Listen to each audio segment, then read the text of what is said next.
भेष में, जिस भेष में, जिस परिवेश में रहूं।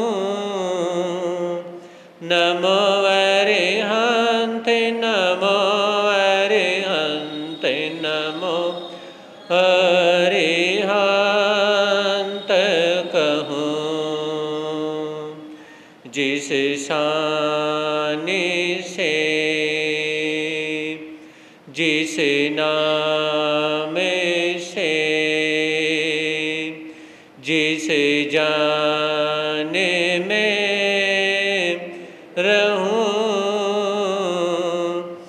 नमो अरिहंत, नमो अरिहंत, नमो अरिहंत कहूं।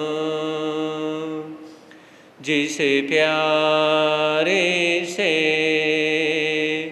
जिस ख्वारे से, जिस संसार में रहूं। नमो अरिहंत, नमो अरिहंत, नमो अरिहंत कहूं।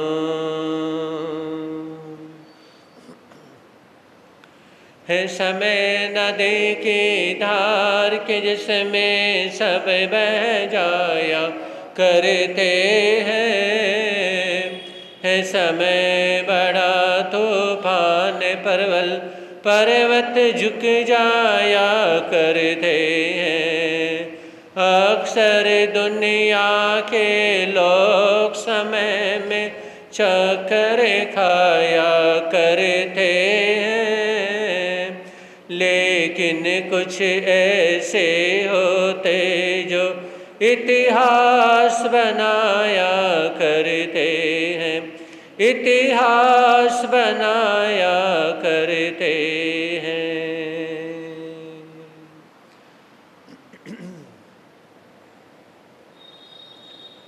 चरण तीर्थंकर श्रवण भगवान महावीर स्वामी के चरणों में कोटि से वंदन अभिवंदन।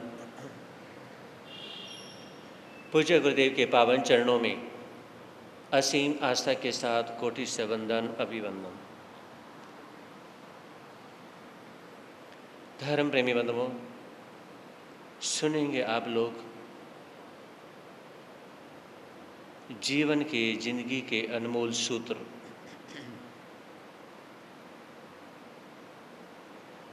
जिंदगी कैसे जिएं, जिंदगी से ही सीखो, इसके संबंध में सुनेंगे। हमने अपनी जिंदगी को कैसे जीना है, ये हमने अपनी जिंदगी से ही सीखते जाना है। क्योंकि अलग से कोई जिंदगी का हुनर नहीं लटका मिलता है। जो इंसान मुझे कैसे जीना है और वो अपने ही से जीना शुरू कर देता है, ऐसे बिरले पुरुष ही महापुरुषों की श्रेणी में आते हैं। जो दूसरों को देख देख करके जीता है, वो एक सज्जन व्यक्ति है। जो दूसरों को जीना सिखाता है और खुद भी जीता है, वो एक महापुरुष, एक संत की श्रेणी में आते हैं। जो खुद भी जीते हैं और सबको जीना भी सिखाते हैं और अपना कल्याण भी करते हैं और सभी का कल्याण करते हैं। तिन्नानम तारियाणम जो आत्माएं होती हैं, ऐसी आत्माएं भगवान की श्रेणी में आती हैं। और जो न खुद जीना सीखते हैं और न दूसरों को जीना सिखाते हैं, ऐसे व्यक्ति सामान्य लोग, सामान्य इंसान की श्रेणी में आते हैं। और ऐसे व्यक्ति जो खुद जीते भी नहीं हैं और दूसरों को जीने भी नहीं देते हैं, ऐसे अधम श्रेणी में आते हैं।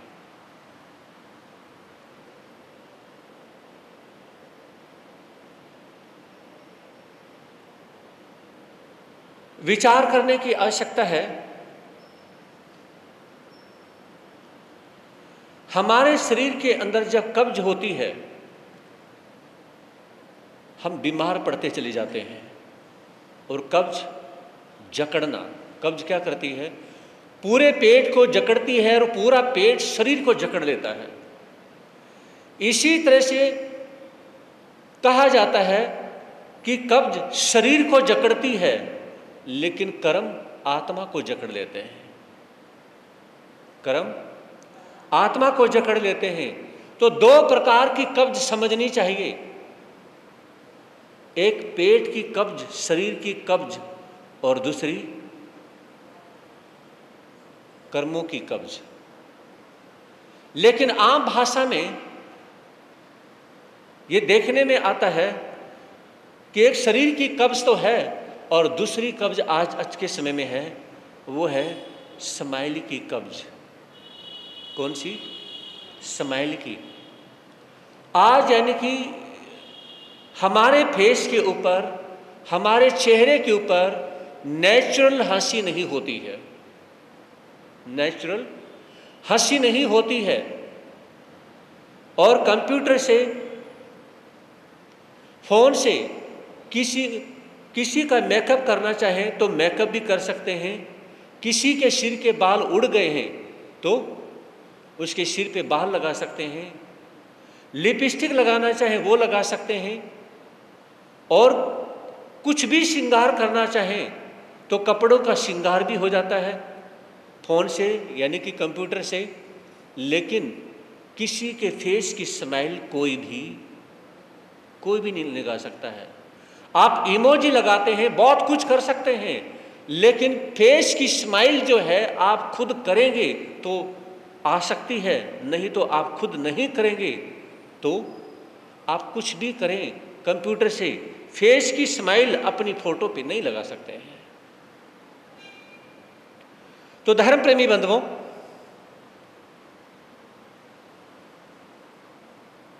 भगवान महावीर फरमाते हैं, वस्तु साहो धर्मो, वस्तु का स्वभाव उसका धर्म बन जाता है। जैसा आपका स्वभाव है, जैसा हमारा स्वभाव है, वैसा ही क्या है? वैसा ही धर्म है। स्वभाव से अलग धर्म नहीं है और धर्म से अलग स्वभाव नहीं है। एक युवक किसी संत के पास में जाते हैं। पास में जाने के बाद में कहते हैं, महात्मा जी, मैं जिंदगी से बहुत ज़्यादा परेशान हूँ। मैं जिंदगी से इतना ज़्यादा परेशान हो चुका हूँ कि मुझे नहीं लगता कि जिंदगी में कभी खुशी आएगी, परिवार में कभी खुशहाली, परिवार में कभी हरियाली आएगी, मुझे नहीं लगता है। तो इस प्रकार से वो विचार करते हैं और बोलते हैं। तो उसमें संत महात्मा जी कहने लगे, सुनो, मेरे पास में 100 ऊंट हैं और जो ऊंटों की सेवा करने वाला जो सर्वेंट था वो अभी घर गया है 3 दिन के लिए। आप एक काम कर सकते हैं, रात को आप 100 के 100 ऊंटों को बिठा करके आप सो जाना और कल सवेरे मैं आपके प्रश्न का जवाब दे दूंगा। कल सुबह मैं आपको सुखी कर दूंगा। आज आप दुखी हैं, परेशान हैं, हताश हैं, निराश हैं, कल सवेरे आप क्या हो जाएंगे? सुखी हो जाएंगे। तो एक काम करिए कि रात में आपने 100 के 100 ऊंटों को बिठा करके फिर क्या करना है? फिर सोना है। अब वो कह लें कि महाराज जी ये तो कोई बड़ी बात नहीं, ऊंटों को तो बिठाना है, वो तो मैं बिठा दूंगा। अब वो व्यक्ति ऊंटों को बिठाने की कोशिश करता है और बिठाता जाता है 10, 12, 15, 20 वो ऊंट बिठा देते हैं। बिठाने के बाद में आगे जब ऊंट बिठाते जाते हैं तो कोई ना कोई ऊंट पीछे से खड़ा हो जाता है। समझे नहीं? तो जैसे कि आगे वो बिठाते गए, 100 के 100 ऊंट इधर से अपनी तरफ से बिठा देते हैं, इधर पीछे से 20-30 ऊंट और खड़े हो गए। उनको बिठाते हैं तो 2-5-4 ऊँट फिर इधर खड़े हो गए, उधर वो बिठाने के लिए जाते हैं, उन्हें बिठाते हैं तो 2-4 और कहीं, फिर और कहीं 5-10 और खड़े हो जाते हैं। तो इस तरह से सारी रात निकल जाती है, सारी रात निकल जाती है, आंखें लाल हैं और नींद आ रही है। गुरु ने पूछा कि बेटा, रात में सभी के सभी ऊँट बिठा दिए थे? कहा कि महात्मा जी, गुरुदेव जी, मुझसे ये काम नहीं हो सकता, मैं सभी के सभी 100 के 100 ऊँट में नहीं बिठा सकता, क्योंकि मैं 20-30 ऊँट बिठाता हूँ, कोई ना कोई फिर खड़ा हो जाता है, फिर बिठाता हूँ, फिर कोई खड़ा हो जाता है। मैंने सारे ऊँट बिठा लिए तो कहीं ना कोई 5-10 कहीं ना कहीं खड़े हो जाते हैं। मैं सारी रात बिठाता रहा और ऊँट सारी रात खड़े होते रहे। तो उसमें संत ने कहा, जिस प्रकार से अगर बाड़े में 100 ऊँट बंधे हुए हैं तो उन्हें कोई बिठा नहीं सकता, कोई ना कोई खड़ा होता ही रहेगा। उसी प्रकार से जिंदगी में कभी सारी परेशानियां खत्म हो जाएं ऐसा नहीं होता, कोई ना कोई परेशानी तो आती रहेगी। ये जिंदगी है, इंसान की जिंदगी है, और इंसान की जिंदगी में परेशानी ना आए ये कैसे हो सकता है? ये तो हमेशा ही चलता रहेगा। लेकिन आपने अपने धैर्य को नहीं खोना है। अगर जिंदगी में कुछ सीखना चाहते हो तो सबसे पहले दुख को गले लगाओ, क्योंकि दुख तो आते रहेंगे। अगर आप ये विचार करेंगे मेरी जिंदगी में दुख आए ही ना, आप दुख में उलझ के रह जाओगे और जिंदगी में कुछ कर ही नहीं पाओगे।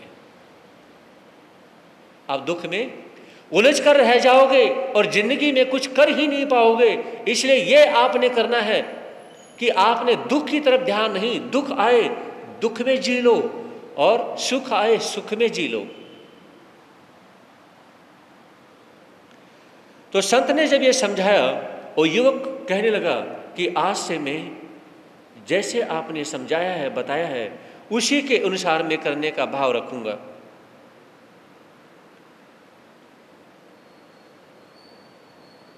समय कभी एक जैसा नहीं रहता है।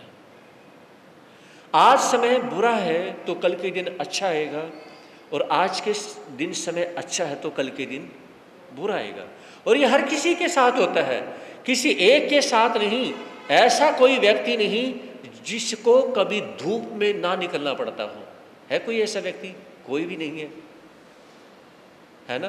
कोई भी ऐसा व्यक्ति नहीं जिसे धूप में ठंड में बाहर ना निकलना पड़ता हो। हर किसी को निकलना पड़ता है, हर किसी की जिंदगी में परेशानियां आती हैं। विचार करिए, सैकड़ों सैकड़ों साल पहले जब अंग्रेज लोग हमारे भारत देश में आए थे, उसमें वो कौन से कपड़े पहनते थे? वो जो कपड़े पहनते थे ना, वो आज के समय में बैंड बाजे वाले पहनते हैं। हाँ जी, वो जो कपड़े पहनते थे, अंग्रेज लोग जो कपड़े पहना करते, सूट बूट में रहा करते, और आपने कभी देखा भी होगा जिस प्रकार से वो घोड़ों की सवारी पे किया करते, आज घोड़ों की सवारी पे बैंड बाजे वाले करते हैं, घोड़ी पे करते हैं, और उनके सेम वही कपड़े हैं जो आज से सैकड़ों साल पहले अंग्रेजों के कपड़े हुआ करते हैं। समय देखिए कि जो अंग्रेज कपड़े पहनते थे, आज वो तो क्या है, बैंड बाजे वाले पहनते हैं, और इंसान तो उन्हें पहनना पसंद भी नहीं करता है। हाँ जी, और तो कोई पहनना पसंद भी नहीं करता है। समय हर किसी का आता है। कभी ऐसा हुआ कि एक आदमी का ही अच्छा समय रहे, एक आदमी का ही बुरा समय रहे? कभी हुआ कभी ऐसा? कभी नहीं होता है। तो आप करते रहिए, धर्म की आराधना करते रहिए। और कहना चाहूंगा, जिंदगी के अंदर हमें 3 पन्ने मिलते हैं, 3 पेज की जिंदगी मिलती है, और वो 3 पन्ने हैं, एक बचपने का, एक जवानी का, और एक बुढ़ापे का। 3 पन्ने मिलते हैं। पहले पन्ने में आपकी हिम्मत नहीं कि अपने जिंदगी के पन्ने पे कुछ लिख करके दिखा दो। हाँ जी, आप जिंदगी के पन्ने पर कुछ लिख नहीं सकते हैं। जब ओल्ड अवस्था में, बहुत बुजुर्ग अवस्था में आते हैं, जब मरने का समय आता है, उसमें आप कुछ लिख नहीं सकते हैं। और जब जवानी आती है, जवानी जो बीज का पन्ना है, उस बीज के पन्ने पे आप बहुत कुछ लिख सकते हैं। जैसे यहाँ पर माताएं बहनें जाप कर रही हैं, प्रवचन सभा में आ रही हैं, और इधर यानी कि दर्शन लाल जी प्रधान जी, फौजी साहब और संजीव आदि जो प्रवचन सभा में आ रहे हैं, तो आप अपने जिंदगी के पन्ने पर धर्म के गीत लिख रहे हैं। जिंदगी के पन्ने पर धर्म के गीत लिख रहे हैं। जिंदगी के पन्ने पर आप सेवा लिख रहे हैं, आप त्याग लिख रहे हैं, आप श्रद्धा भावना लिख रहे हैं। जिंदगी के पन्ने पर आप कितने पॉजिटिव पॉइंट, कितने गुण लिख रहे हैं, ये आपके ऊपर डिपेंड करता है ना। धर्म स्थान में आ रहे हैं तो जिंदगी के पन्ने पर कितने पॉजिटिव चीजें आप लिख रहे हैं। लेकिन समय होते हुए भी जिनके पास आने का समय नहीं, तो वो जिंदगी के पन्ने को कोरा का कोरा रख रहे हैं। और एक सॉन्ग आप लोगों ने सुना होगा, मेरा जीवन कोरा कागज कोरा ही रह गया। ये सॉन्ग सुना होगा, आज से लगभग 40-50 साल पहले ये सॉन्ग आया था, है ना। मूवी का सॉन्ग, मेरा जीवन कोरा कागज कोरा ही रह गया। तो उसी का कोरा रहता है जो कुछ करने की नहीं सोचता है, या उसका कोरा रहता है जिसकी जिंदगी में दुख आते हैं और जिसको रोने से फुर्सत नहीं मिलती, उसका पन्ना कोरा रह जाएगा। या कोई जिंदगी में अपने कोरे पन्ने पर कुछ लिखता ही नहीं है, उसका कोरा रह जाएगा। दो प्रकार के व्यक्ति सबसे ज्यादा गालियां खाते हैं। कौन? एक तो जिसका पन्ना कोरा रह जाता है, और दूसरा जो अपने पन्ने पे गालियां लिख लेता है। टीचर की डांट कौन खाता है? क्लास में टीचर की मैम की डांट कौन खाता है? वो खाता है या तो जिसका पन्ना कोरा है वो डांट खाएगा, और या जिसने अपने पन्ने पे जो होमवर्क करना था वो नहीं किया, वो डांट खाएगा। हाँ जी, डांट कौन खाता है? या होमवर्क जो किया था वो नहीं किया, है ना, और कुछ का कुछ लिख दिया, वो डांट खाएगा। और जिसका पन्ना कोरा रह गया वो टीचर और मैम से वो डांट खाएगा। तो दो प्रकार के व्यक्ति डांट खाते हैं। परमात्मा उसको भी अपने पास में जगह नहीं देते। आप ये मत सोचना मैं कुछ करूंगा ही नहीं तो मैं नरक में जाऊंगा नहीं, मैं कुछ करूंगा ही नहीं, है ना, तो मैं परमात्मा के दरबार में जाऊंगा, मैं कुछ करूंगा नहीं तो मुझे लोग गलत नहीं कहेंगे, है ना। तो परमात्मा हमें ये कहते हैं, अगर तुम कुछ करोगे ही नहीं तो भी आप अच्छी इंसान नहीं हो, क्योंकि आपने जिंदगी का पन्ना कोरा लिखा है। उस कोरे कागज पर एक दादा ने भजन लिखे, या दादा ने जिंदगी में बहुत सारे सैकड़ों प्रवचन सुने, उसने जो जीवन डायरी बनाई, समझ रहे, आप भी एक डायरी बनाएं और उस पर हेडिंग लिखे जीवन डायरी, समझ रहे। वो आपने जो जीवन डायरी बनाई है, वो आपके बाद में बेटे बहुर पोता पोती जब उसे पढ़ेंगे कि हमारे दादा दादी जो कथा में जाया करते, संतों के दर्शन करने के लिए जाया करते, और वो कुछ प्रवचन के मोती चुन लिया करते, और वो ऐसी अनमोल बातें उन्होंने डायरी में लिखी हैं, वो बाद में पढ़ेंगे हमारे दादाजी हमारी दादी जी कितनी धार्मिक है, कितने धार्मिक रहे हैं। आप तो शरीर छोड़ के चले जाएंगे, लेकिन उसके बाद में आपके पोता पोती जब बड़े होंगे वो देखेंगे आपकी जीवन डायरी उठा करके, और महसूस करेंगे कि देखिए हमारे दादा दादी धर्म ध्यान करते थे, और आज उनकी डायरी में कितनी बातें लिखी हुई है ना। औरों को भी बताएंगे हमारे दादा ऐसा करते थे, हमारी दादी जी ऐसी करती थी।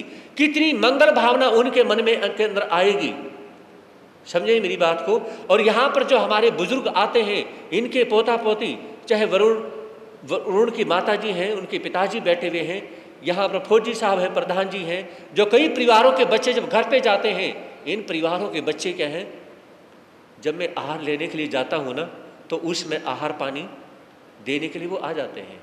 अब सुबह सुबह फौजी साहब के घर पे जब जाना हुआ, इनका छोटा सा पोता है और इनकी पोती है, वो आहार पानी के लिए देने आते हैं। मैं आहार पानी दूंगा, पोती कहते कि मैं आहार पानी दूंगी। ये भावना कब होती है?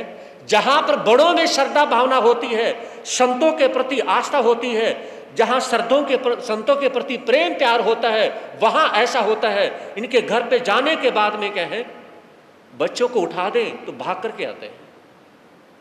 और स्टार्टिंग में जब मैं जाता था तो उसमें बच्चों में कहता तो बच्चे थोड़ा सा डरते थे, लेकिन मैंने उनकी धीरे धीरे उनकी भावना बनाई कि आपने क्या करना है, संतों को आहार पानी देना है।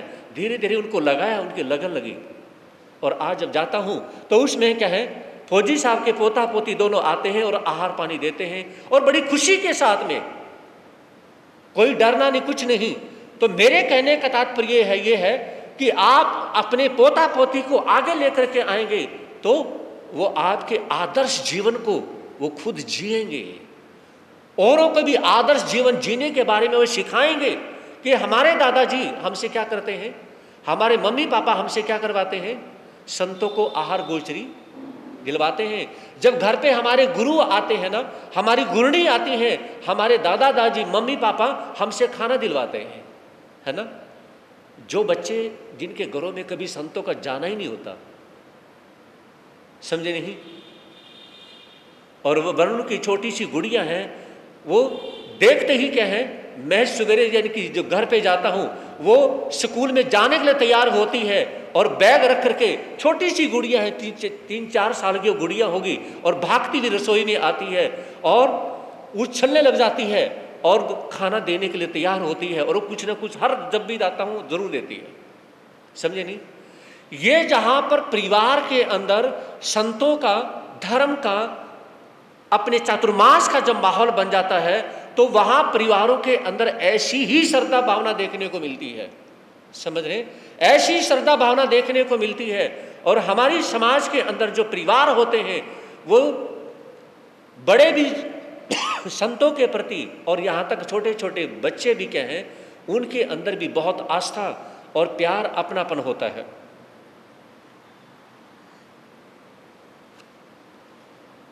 तो पहला पन्ना है जन्म का, और दूसरा पन्ना है जवानी का, और तीसरा पन्ना है आपके बुढ़ापे का, मौत का।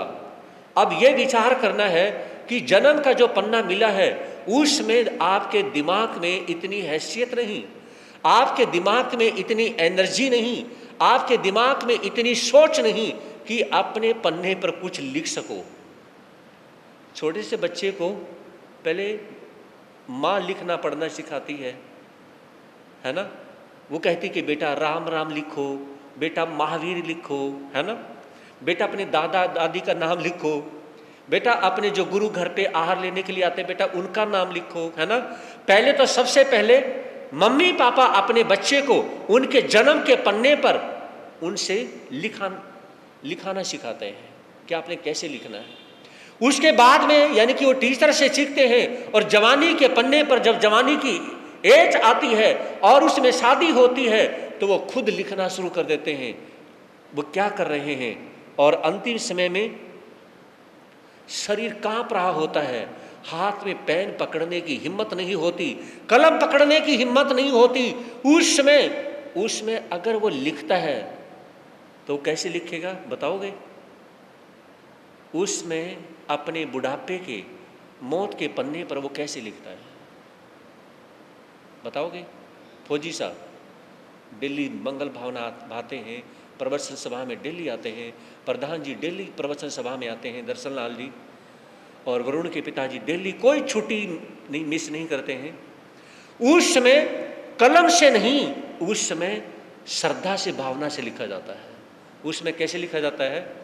श्रद्धा भावना से लिखा जाता है। जैसे ये हमारे बुजुर्ग जो यहाँ पर ये बुजुर्ग हमारे किस प्रकार से अपने संतों का मान सम्मान करते हैं, है ना, चाहे प्रधान जी, फौजी साहब, दरअसल ये सभी क्या हैं, अपने संतों का कितना मान सम्मान करते हैं। तो इसमें इनको इस उम्र में कलम उठाने की जरूरत नहीं है। हाँ जी, समझ रहे फौजी साहब, आपको इस उम्र में पेन उठाने की जरूरत नहीं है। आप इतनी श्रद्धा भावना बहा रहे हैं, धर्म स्थान में आकर के संतों की सेवा करते हैं, सामायिक समर करते हैं, आपको पेन उठाने की जरूरत ही नहीं है। समझे नहीं? आप तो श्रद्धा भावना से अपनी जिंदगी के पन्ने पर लिखते जा रहे हैं, श्रद्धा के गीत लिख रहे हैं, भगवान के गीत लिख रहे हैं, जिंदगी के भजन लिख रहे हैं। तो ये चीजें बिना कलम भी आप लिख रहे हैं, यही तो आपका बड़पना है। क्या यही तो?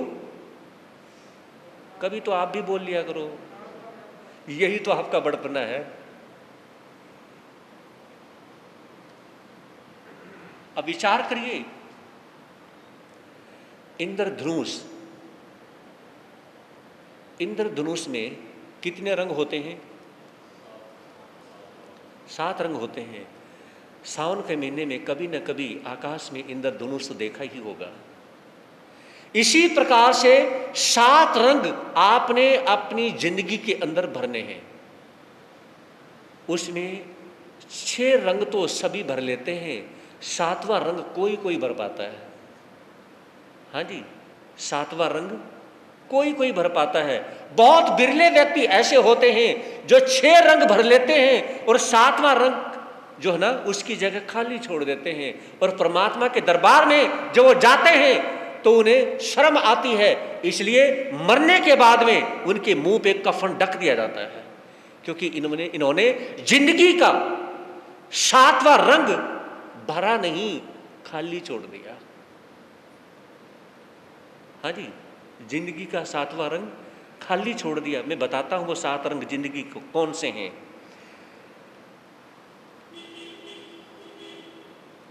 नंबर 1 यानी कि रोटी, कपड़ा और मकान। आप रोटी कमाते हैं, है ना? कपड़ा यानी कि पैसा कमाते हैं, मकान कमाते हैं, है ना? रोटी, कपड़ा और मकान ये कमाते हैं। और फिर यानी कि फिर आपकी जिंदगी के अंदर चौथा रंग है जर, पैसा, जोरू। और उसके बाद में जमीन नहीं, वो मकान आ चुका है। और छठा रंग है सेवा का। चाहे हम मजबूरी में माँ बाप की सेवा करें, कभी ना कभी चाहे संतों की सेवा करें, कभी ना कभी थोड़ी बहुत सेवा हो जाती है। बहुत से लोग काफ़ी सेवा कर लेते हैं और बहुत से क्या है मन मार के करते हैं, लेकिन कभी ना कभी करनी पड़ जाती है। और 7वां रंग है जो कोई भी नहीं भरता। समझ रहे?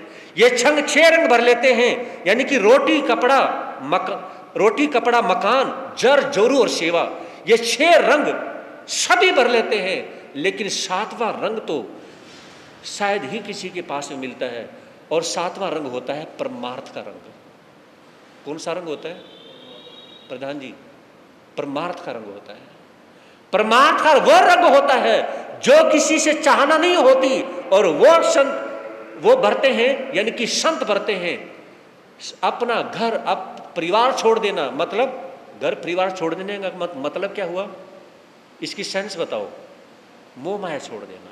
मोह माया छोड़ देते हैं, और यानी कि जितने भी मिलते हैं, यानी कि हजारों को, और उनको भाई बहन बना लेते हैं, रिश्ते नहीं बनाते। हाँ जी, समझ रहे मेरी बात को? हम अपने घर के अंदर पिता को, माँ को, बहन को, भाई को, है ना, ये रिश्ते छोड़ के आते हैं। और यहाँ पर हम जो भाई बहन हम बोलते हैं, हम रिश्ते नहीं बनाते हैं, लेकिन हम वो इसलिए बोलते हैं कि आज के वसुदेव कुटुंबकम, ये सभी हमारे अपने हैं और हम सभी के हैं। इसलिए ये हम रिश्ते इसलिए बनाते हैं क्योंकि आज जो हम घर पे छोड़ के आए हैं, ये रिश्ते इसलिए हैं कि ये हमारी बहनें हैं, ये हमारी माता जी हैं, ये पिता के समान श्रावक हैं, ये बच्चे हैं जो बच्चे के समान हैं। इसलिए ताकि उनके प्रति हमें फर्ज कैसे अदा करना है, उनके प्रति हमने फर्ज कैसे अदा करना है, इसलिए हमने आपको बहन बोल दिया, इसलिए हमने आपको माता जी, माँ बोल दिया, और इसलिए हमने आपको श्रावक पिता के समान बोल दिया, और इसलिए जो बच्चे हैं उनको बेटा बेटी के समान इसलिए बोल दिया क्योंकि ये विचार करने के लिए, ताकि अपने अंदर ये भावना पैदा हो, इसके प्रति मुझे क्या करना है। और उसके साथ में एज जुड़ जाती है, इसकी एज ये है, इसकी उम्र ये है, तो इसके प्रति मैं संत हूं, मेरा होमवर्क क्या है। इसलिए हमने आपको माँ भी बना लिया, बहन भी बना लिया, बेटा बेटी बना लिया, और पिता के समान बना लिया, और है ना, बच्चों की तरह बना लिया। यही मेरा भाव। तो कहने का तात्पर्य यह है कि परमार्थ संत प्रमाद करने के लिए चलते हैं, इसलिए आप लोगों से रिश्ते जोड़ते हैं, क्योंकि हमने क्या करना है, प्रमाद करना है, सिर्फ इस भावना से कि इनका भी भला हो, हम यहां पे आए हैं, इनका भी भला हो। जैसे कल आपके समक्ष कहा था, बुरी नजर वाले तेरा मुंह काला, कुछ तो ये बोलेंगे और कुछ बोलेंगे बुरी नजर वाले तेरा भी भला हो।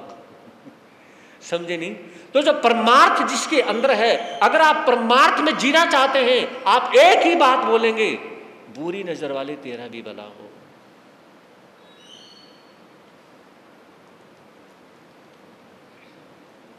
लास्ट में एक बात कहना चाहूंगा, और वो ये है, जिंदगी में कभी भी अकेले में या सभी के सामने, जिंदगी में कभी भी अकेले में या सभी के सामने आह आह आह ऐसा मत बोलना। अगर बोलना है तो क्या बोलना, वाह वाह वाह। क्या बोलना है, आह कभी मत बोलना और वाह हमेशा बोल देना। आह बोलने से आप दुखी हैं, परेशान हैं, और वाह बोलने से आप सुखी हैं।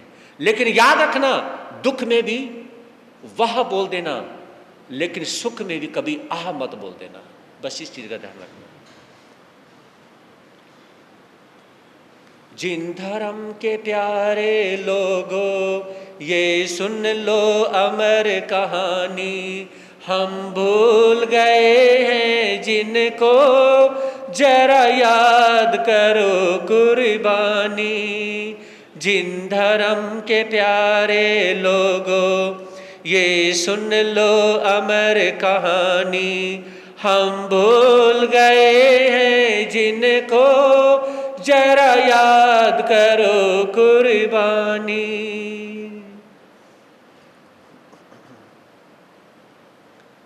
तारा के ऊपर उसका ही भाग्य हंस रहा है, क्यों हंस रही हो? अरे तारा क्यों हंस रही हो? अभी तो और भी ज्यादा बुरी तरह से रोने का समय आ चुका है। कैसे रोने का समय आ चुका है? चलिए लेके चलता हूं आपको काशी नगरी में। रोहित हर रोज की तरह ही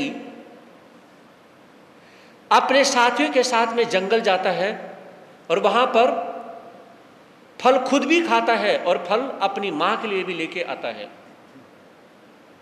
एक रोज फल तोड़ने के लिए जैसे ही वो पेड़ पे चढ़ता है, तो उस समय रोहित चढ़ने लगा वृक्ष पर, दिया दिखाई एक विषधर। क्या हुआ? रोहित चढ़ने लगा वृक्ष पर, दिया दिखाई एक विषधर, लिपट रहा था त्रुसकंद से, बालक कांप उठे थर थर। रोहित आम के पेड़ पर आम तोड़ने के लिए जब चढ़ता है ना, तो उसमें थोड़ा सा चढ़ा था, ऊपर एक काले रंग का सांप था। तो उसमें नीचे जो बच्चे थे वो कहने लगे, अरे रोहित सुनो, रोहित रोहित, अरे ऊपर कहाँ चढ़ रहे हो, ऊपर देखो तो सही। अरे भाई क्या हो गया? अरे ऊपर तो काला सांप है। रोहित ने ऊपर देखा तो उसमें उसे डर नहीं लगा, है ना, डर नहीं लगा। लगभग 12 साल का वो युवक था, डरा नहीं। और मेरे महावीर कहते हैं, बुरे कर्म करते समय हमेशा डरो। बुरे कर्म करते समय हमेशा डरो, डर के आगे जीत है। क्या? बुरे कर्म करते समय हमेशा डरो और डर के आगे जीत है। अगर बुरे कर्म करते समय नहीं डरे तो फिर डर के आगे या हौसले के आगे, साहस के आगे हार है। अगर साहस किया बुरा कर्म करने का, महाभारत में दुर्योधन के छोटे भाई को दुशासन कहते हैं। उसको दुशासन क्यों कहते हैं? क्योंकि बुरा कर्म करने का दुस्साहस किया। बुरा कर्म करने का दुस्साहस किया, इसलिए उसे दुशासन कहते हैं। तो रोहित और ऊपर चढ़ना शुरू कर देता है। नीचे दोस्त कह रहे कि ऊपर सांप है, भाई नीचे उतर के आ जा और किसी पेड़ पे चढ़ ले, जब तुझे फल तोड़ने ही है तो हम इस पेड़ से फल नहीं तोड़ेंगे। तो रोहित कहने लगा, कुछ नहीं यार, तुम ऐसे क्यों डरते हो। और वो ऊपर चढ़ता जाता है और सांप फुकारी मारता है और बिल्कुल सांप के पास चला जाता है और सांप को हाथ में पकड़ लेता है और कहता है कि भाई आप अपना काम कर लो, हमें अपना काम करने दो, है ना। और उसे साइड में हटाता है। एक बार नाग पंचमी पे नौकर दूध का गिलास भर के मालिक को थमाता है और कहने लगे कि मालिक ये दूध लो। तो उसमें मालिक कहने लगा, आज तक तो दूध का गिलास दिया नहीं, आज कैसे दूध का गिलास लेके आ गया। कहा कि आज नाग पंचमी है इसलिए दूध का गिलास लेके आ गया। क्या? आज नाग पंचमी है इसलिए मैं दूध का गिलास लेके आया हूं। मतलब उसको यानी कि दूध पिलाना है। तो उसमें रोहित हाथ में पकड़ के सर्प को और साइड में करता है कि आप जाइए ना, आप अपना काम करो और मुझे अपना काम करने दो। इस तरह से करना था तो क्या किया, सांप ने डस लिया और उसकी छाती में डंक मारने से ऊपर से ही रोहित धड़ाम से पेड़ से नीचे गिरता है और तड़पते हुए क्या है, प्राण छोड़ देता है।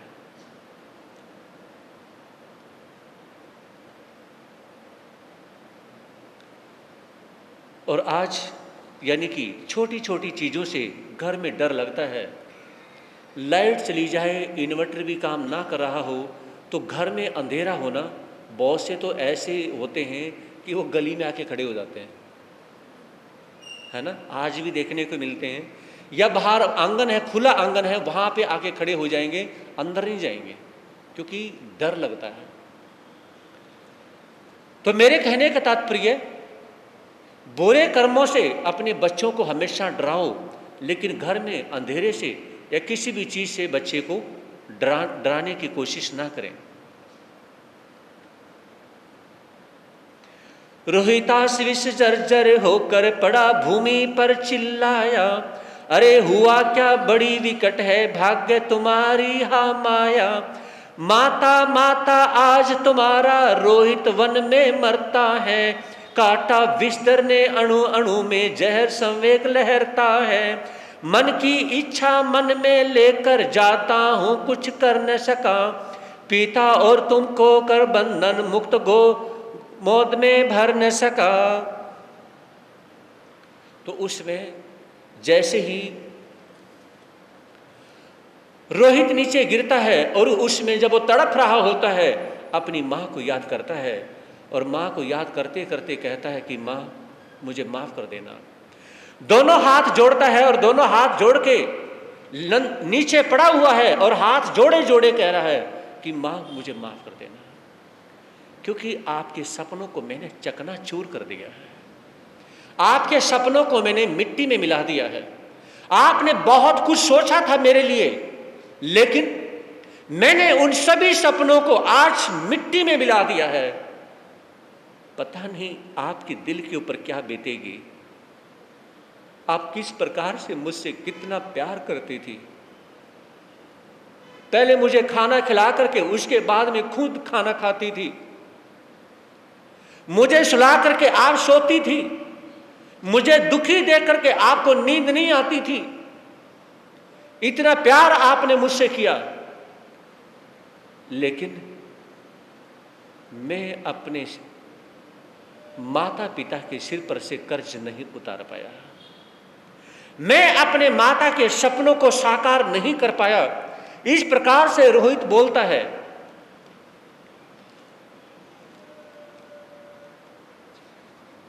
और कहता कि माँ मेरा अंतिम स्वीकार, अंतिम अभिनंदन स्वीकार करो, मेरा अंतिम नमस्कार स्वीकार करो माँ। मैं हर रोज आपके पैर छूता था ना, हर रोज पैर छू करके आपसे आशीर्वाद लेता था, और आपसे आशीर्वाद लेके घर से बाहर जाता था। अब मैं आपका आशीर्वाद नहीं ले पाऊंगा। मुझे पता है कि आप अपना हाथ अब मेरे सिर पे नहीं रख पाओगे। मुझे पता है अब आप मुझे अपने ममता के आंचल में नहीं खिला पाओगे, नहीं प्यार कर पाओगे। लेकिन मैं तो आपके लिए कुछ नहीं कर सका।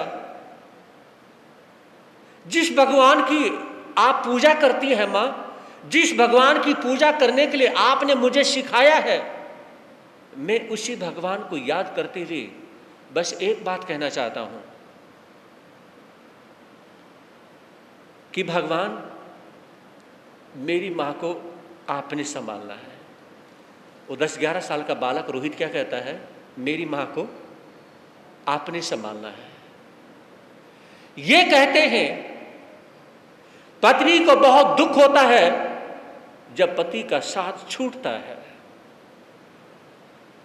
लेकिन एक मां का सीना फट जाता है जब वो अपनी आंखों के सामने अपने बेटे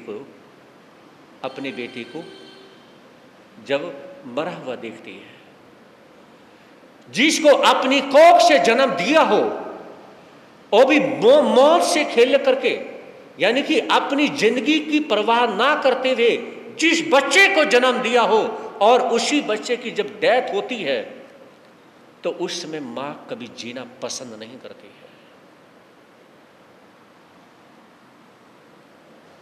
रोहित कहता है कि भगवान, अब आपने मेरी मां को संभालना है। आपने जिस प्रकार से मैं अपनी मां से प्यार करता था, अब आपने मेरी मां से इतना प्यार करना है कि उसको दुख में दुखी मत होने देना, दुख में परेशान मत होने देना। भगवन भगवन करते करते विष प्रभाव फैला तन में, तारा की आंखों का तारा बेहोश हुआ क्षण में। बाल मंडली के कुछ बालक दौड़े जाकर खबर करी, रोहित मरा सर्प ने काटा गुंजी वाणी जहर भरी। तो उसमें तारा की आंखों का तारा है ना, भगवान का नाम लेते हुए शरीर को छोड़ दिया। पूरा शरीर नीला पड़ जाता है।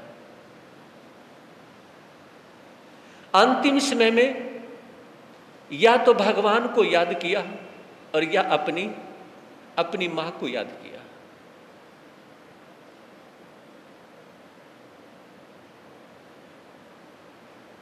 ये कहते हैं अगर आप भगवान को याद नहीं कर सकते, कोई बात नहीं, कम से कम भले ही आज आप पोता पोती वाले हो चुके हैं, कम से कम अपने पेरेंट्स का उपकार याद कर लिया करो। सुन रहे मेरी बात? अपने पेरेंट्स को इसलिए याद कर लिया करो, उन्होंने आपकी जो परवरिश की, बिना कुछ चाहे आपकी परवरिश करी, दुख में सुख में आपकी परवरिश करी। उसी प्रकार से आप भी अपने बच्चों से चाहना मत रखो, इच्छा मत रखो। जैसे आपके मम्मी पापा ने आपको बड़े प्यार से पाला है और आप अपने बच्चों को पाल रहे हैं, इच्छा मत रखो, उनसे कुछ चाहने की इच्छा मत रखो। अगर इच्छा रखोगे, समझते मेरी बात को, अगर आपने इच्छा रखी उनके साथ जीने की, इच्छा रखी उनके साथ मरने की, अगर दुख भरी क्रोध की इच्छा में आप मर गए तो चंड कौशिक सांप बन सकते हैं। और अगर आप खुशी में, मोह में आप मर गए तो उसी परिवार के अंदर दोबारा फिर जन्म होगा दुख झेलने के लिए, जैसे इस जीवन में झेले थे। अगर याद करना है तो माँ बाप के उपकार को याद करो, याद करना है तो भगवान को याद करो, याद करना है तो संतों की वाणी को याद करो, ताकि अगले जन्म में आप देने वाले बन जाओ, किसी से लेने वाले ना बनो। आप जीना सीख जाओ और दुख में आपको रोना ना आए। तो कहने का तात्पर्य है माँ को और भगवान को याद करते हुए शरीर को छोड़ देता है। और जब उनके जो फ्रेंड थे, वो सभी के सभी दोस्त, वो क्या करते हैं, रोहित को पड़ा हुआ देख करके भागते हैं और घर पे जा करके तारा को, रोहित की माँ को कहते हैं कि रोहित को तो सांप ने काट लिया है और वो मर गया है। ये सुनना था। तारा ये बात हजम नहीं कर पाई और खड़ी खड़ी जमीन पे धड़ाम से गिर जाती है। वज्रासन सी मूर्छित होकर पड़ी धरती पर तारा, जलवीन मछली की मानिंद लगा तड़पने तन सारा। कभी होश में आ जाती है, कभी मूर्छना होती है, सहस सहस भालों के जैसी दिल में पीड़ा होती है।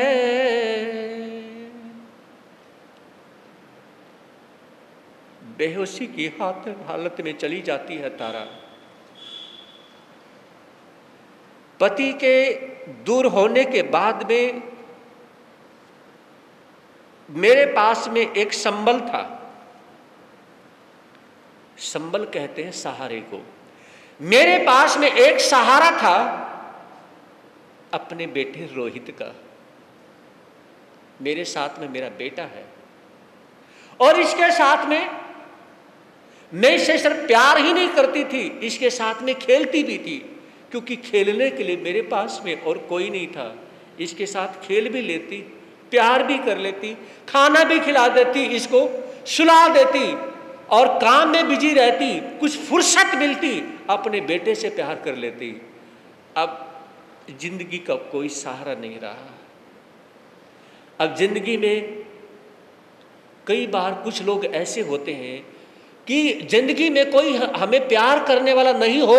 कुछ लोग इसलिए रोते हैं और कुछ लोग इसलिए रोते हैं कि हम जिंदगी में प्यार किससे करें। समझे नहीं मेरी बात को? कुछ लोग ऐसे होते हैं, वो किसी से प्यार चाहते नहीं है, वो ये चाहते हैं कि भगवान ने, मेरे मम्मी पापा ने मुझे इतना प्यार दिया है, वो प्यार मेरे सीने में दफन हो रहा है कब्र की तरह। काश मैं अपने सीने में से उस प्यार को निकाल के किसी दूसरे को दे दूं। समझ रहे? तो कुछ लोग इसलिए रोते हैं, वो अपना प्यार दे नहीं पाते, और कुछ लोग इसलिए रोते हैं, वो किसी से प्यार ले नहीं पाते।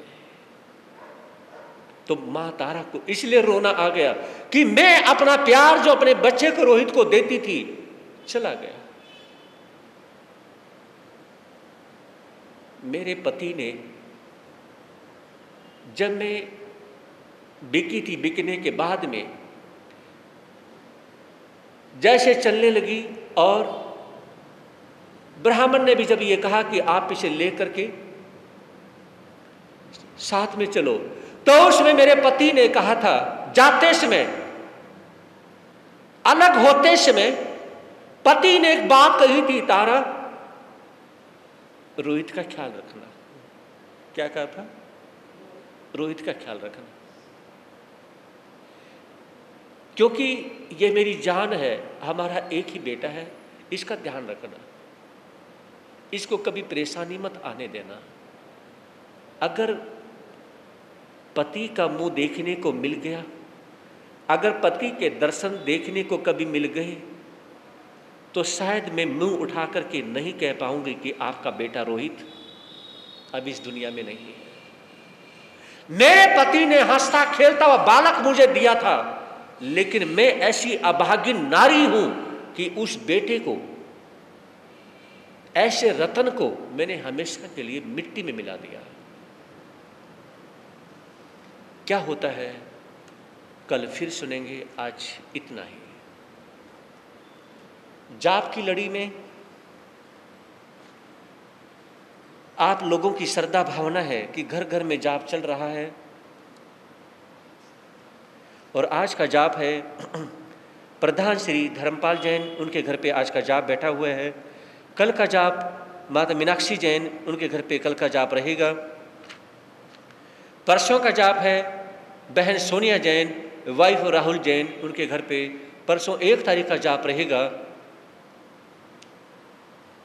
ये माताओं बहनों की हिम्मत है कि जो जाप की लड़ी को आगे बढ़ा रहे हैं। और मैं एक बात कहना चाहूँगा, श्राद्धों में और नवरात्रों में किसी के घर पे जाप बैठता है ना, उस परिवार का बहुत बड़ा सौभाग्य है। हाँ जी माताएं बहनें, क्योंकि आप ये लड़ी आप ही चला रही हो, और तो कोई चला नहीं रहा है ना। किसी के घर पे अगर श्राद्धों में, नवरात्रों में अगर नवकार मंत्र का जाप बैठता है तो उन पितरों के लिए, हमारे घर परिवार के लिए, कुल देवी के लिए बहुत बड़ी बात है। इसलिए एक जाप अपने श्राद्धों के लिए करवा लेना और एक जाप इस महीने में नवरात्रों के लिए करवा लेना, ये बहुत बड़ी बात है। और मिस मत कर देना, ये मैं बताना चाहूँगा। बाकी आपकी मर्जी है। श्राद्धों में जाप होगा, आपके पितरों के लिए, उनको क्या मिलेगा? धर्म ध्यान मिलेगा, है ना। तो एक जाप श्राद्धों में जरूर करवाना और एक जाप नवरात्रों में जरूर करवाना। ये त्याग और भक्ति का खेल है। तो जिस प्रकार से आप श्राद्ध अपने पितरों को चढ़ाते हो, आज से क्या है, पितृपक्ष शुरू हो गया है। आज से क्या शुरू हो चुका है? सुन के तो बोल दिया करो। आज से पितृपक्ष शुरू हो गया है। पितृपक्ष से अभिप्राय आपके श्राद्ध शुरू हो गए, इसको पितृपक्ष भी बोलते हैं। तो आज से श्राद्ध शुरू हो गए हैं और ज़्यादा से ज़्यादा जाप देने का भाव रखें। 8 तारीख को आपके श्री क्षेत्र में ओम सिद्धा सिद्धि मम दिशंतु इसका जाप है। और सकल समाज, ऐसे जैन सभा, हमारी माताएं बहनें वो भी लगी हुई हैं, और जो युवा मंडल है, सभी के चेहरे पर, सभी के दिलों में बहुत खुशी है कि हमारे क्षेत्र में क्या है, ओम सिद्धा सिद्धि मम दिशंतु, ओम सिद्धा सिद्धि मम दिशंतु इसका जाप होने जा रहा है। ये आप सभी की श्रद्धा भक्ति से, आप सभी की मेहनत से, आप सभी के अथक प्रयास से ये पूरा होगा। और मुझे विश्वास है कि उसमें किसी भी प्रकार की कोई कमी नहीं होगी। और जितने भी यहाँ पर बैठे हुए सभी आप अपने जो रिलेशन के लोग हैं और जो फ्रेंड सर्कल हैं उन्हें भी बुलाएंगे। बोलिए श्री भगवान महावीर स्वामी की, आचार्य भगवान श्री शिव मुनि जी महाराज की। सभी जोर से जयकारा लगाएंगे। चमत्कारी बाबा परम सेवा बाबा पूज्य गुरुदेव श्री प्रेम शिव जी महाराज की। उपाध्याय प्रभु श्री रविंद्र मुनि जी महाराज की। सर्वधर्म दिवाकर श्री रमणीक मुनि जी महाराज की। प्रज्ञा महर्षि श्री पूज्य गुरुदेव श्री उपेंद्र मुनि जी महाराज की जय। जैन धर्म की। श्री चत्तारि मंगलम अरिहंता मंगलम सिद्धा मंगलम साहु मंगलम केवली प्रणंतो धम मंगलम। चत्तारि लोगतमा अरिहंता लोगतमा सिद्धा लोगतमा साहु लोगतमा केवली प्रणंतो धम लोगतमा। चत्तारि शरणं पवजामि अरिहंते शरणं पवजामि सिद्धे शरणं पवजामि साहु शरणं पवजामि केवली प्रणंतो धम्मो शरणं पवजामि। अरिहंतों का शरणा, सिद्धों का शरणा, साधु का शरणा, धर्म का शरणा। ये 4 शरण दुख हरण जगत में, और न शरणा कोई होगा। जो भव प्राणी करे आचरण, उसका अजर अमर पद होगा। उसका सदा ही मंगल